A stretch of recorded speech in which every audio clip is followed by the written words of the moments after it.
This video is about Chris Watts getting married 8 years after murdering his 3 children and his wife.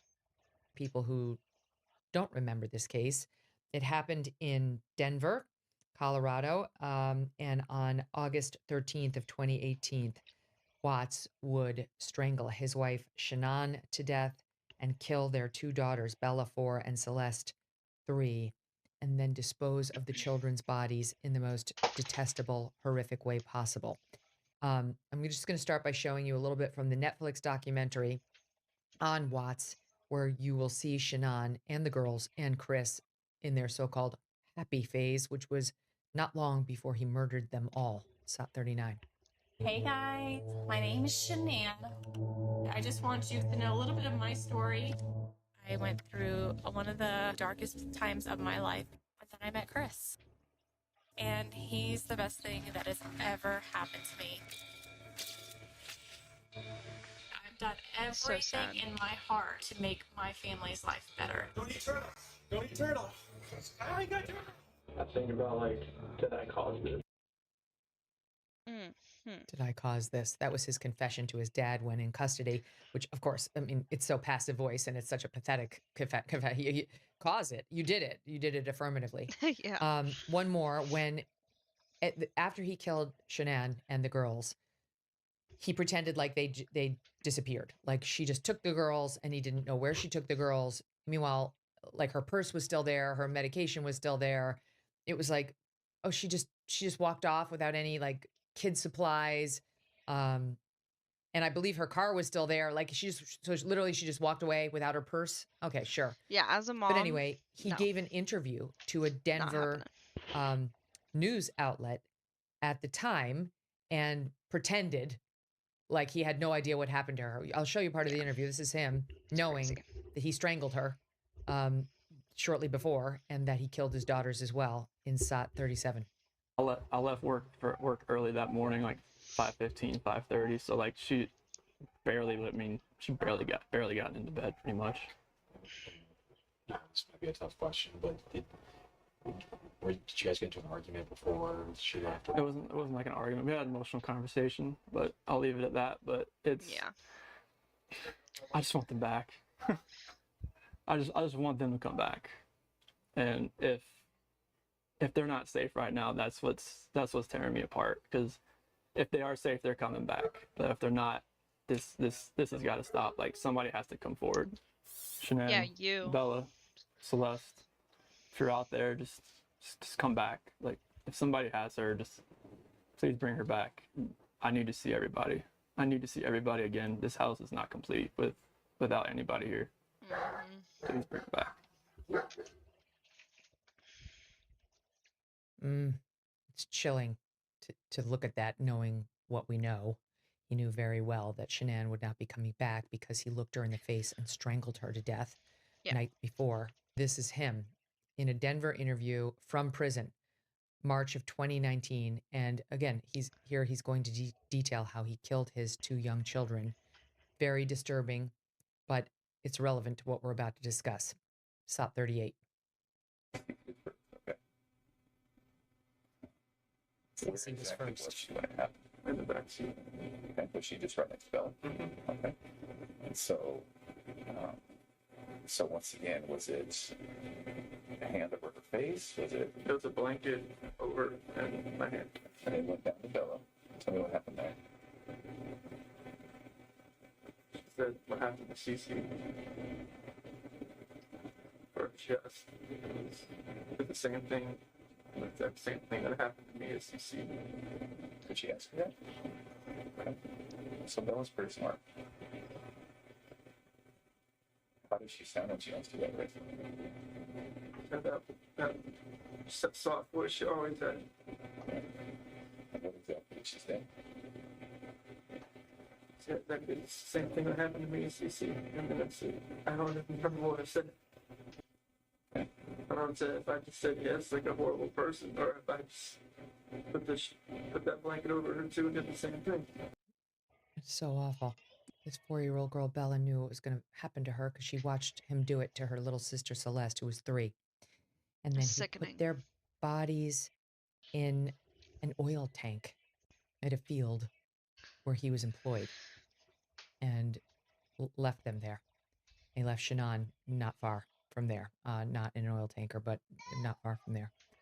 This man would ultimately confess. His father extracted a bit of that confession from him, which we showed in part. He was sentenced to life in prison, and he is in prison right now. He is in Wisconsin. He was relocated from Ohio to Wisconsin. He's going to get married again.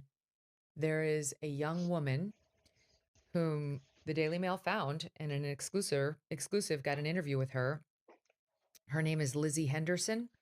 She is a realtor. She's at least a licensed realtor and was, we believe it, for a time working as a realtor. She's got a license to do it in Wisconsin, but they report is currently working at a local supermarket.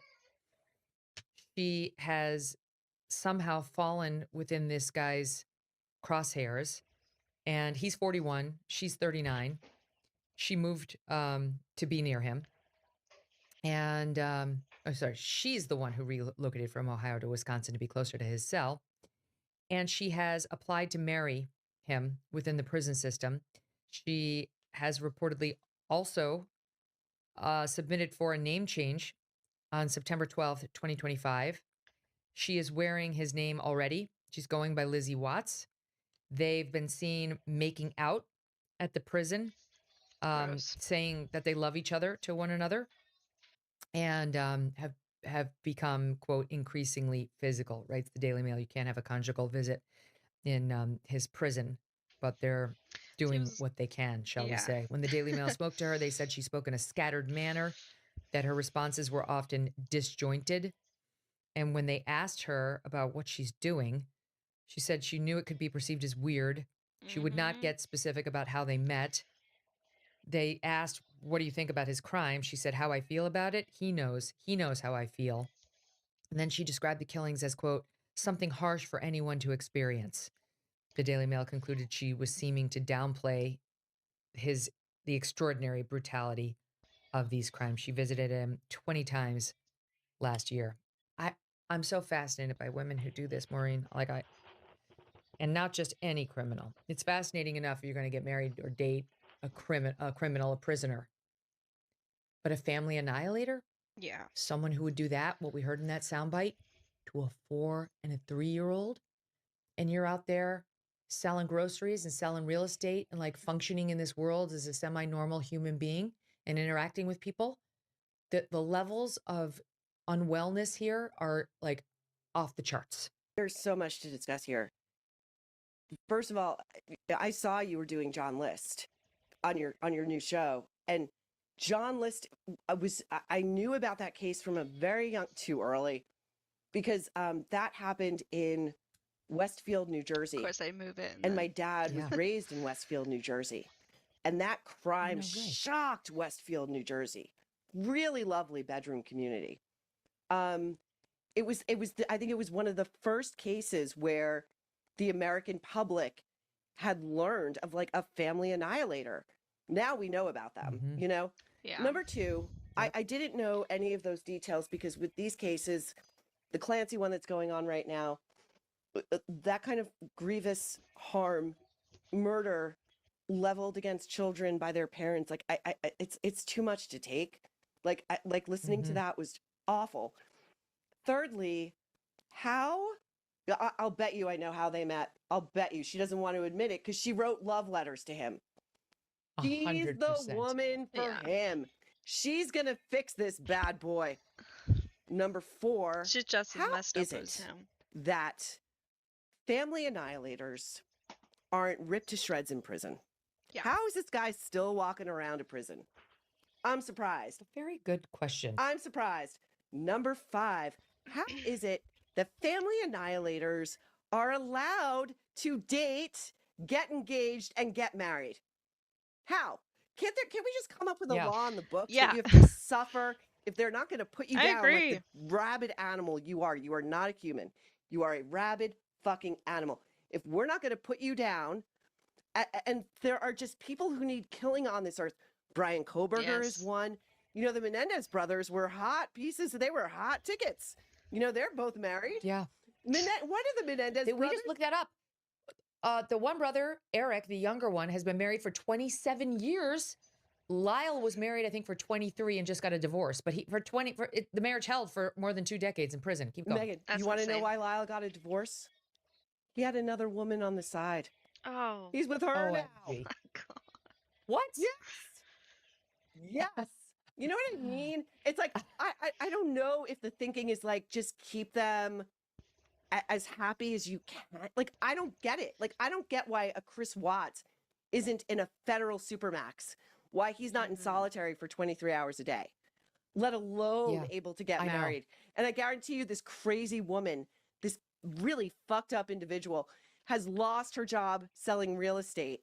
And that's why she's bagging groceries now at the local Stop and Shop. Oh yeah. Mm-hmm. This can't be a well person. There's just no way. With all due respect to her, I'm sure she's going through something, because why else would you ever do something like this?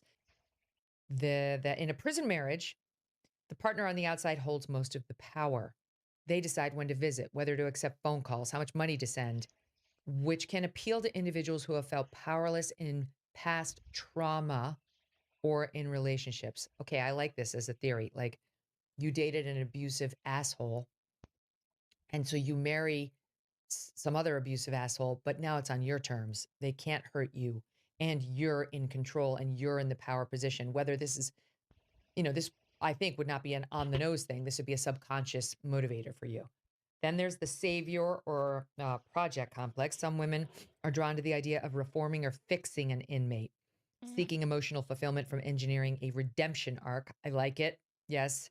Then there's something, get this, called hybristophilia, a specific psychological condition or paraphilia where a person feels sexual or romantic arousal and attraction specifically because their partner has committed a notorious crime, violent act, or murder. It turns you on to know that they've murdered someone. That's That's got to awful. be related to, like, I'm the one who's going to tame the lion, like, he's dangerous, but not with me. Yeah, Exactly. That's just sickening. right? There's got to be Yes. that dynamic at play at some level. I'm special, right? I'm the one. It's like every woman who's ever gone after a bad boy, like this notion that like you're the one to fix them. You are somehow differentiated in that way. It's never true. And I also think there's something to it about I mean, I like all of those theories. I think they're great. I also think there's something to it where it's like it's a way of having a marriage without having a real marriage. You're not in it in the day to day. Like you're not grinding it out, paying the bills, raising the kid, like whatever. Like it's that person can remain a fixed idea somewhere in another location that is difficult to reach. You may or may not like. Why would you marry Megan, as this woman is going to do, a man with whom you cannot have conjugal visits? Like what? Like there's something going. Was she abused as a young person? You know, is this a weird morbid kind of safety to her? I don't understand. I mean, I'm sure this is a completely understudied phenomenon. I personally would love to see female academics and research in this phenomenon. I think you need women in this field for sure. The whole thing just, I can't wrap my mind around how this woman could find that attractive. How could she want to be connected to somebody that killed his children and his wife? It's just mind blowing to me.